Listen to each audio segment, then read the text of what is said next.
I'm Melissa Ray outside of Underwood Tower in Dundee, where one woman is asking for an injunction against Omaha Housing Authority because she says her apartment is full of mold and she cannot live there.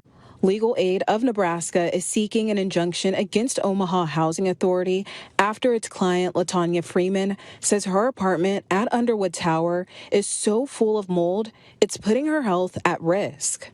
Freeman's attorney, Caitlin Sedfelt, says taking legal action like this is rare, but this case warrants it. Going after it from the disability angle is one way to address it, because ultimately what she wants here and what we've asked for is to be in a unit where she can breathe.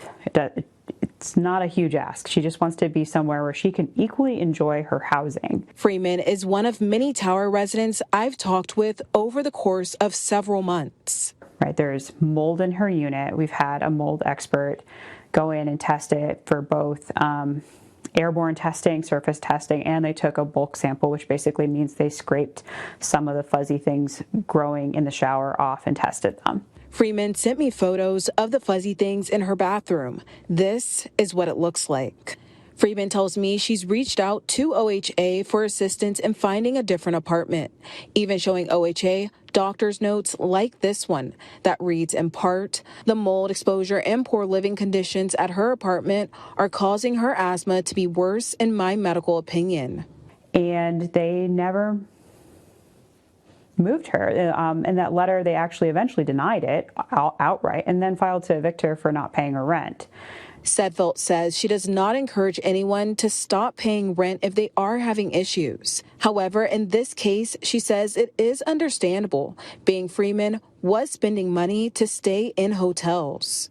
And so she has very limited income. She's on Social Security. So someone like that doesn't have a lot of choices. And I think it's very understandable. According to the press release from Legal Aid of Nebraska, Freeman is considered disabled and has asthma that she manages with the help of inhalers.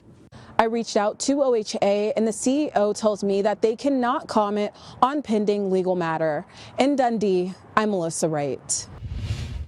As our dedicated reporter for the neighborhood, Melissa's brought us different perspectives, trying to advance understanding to questions like how did we get here and what's next. For those stories, visit 3newsnow.com and search Underwood Tower.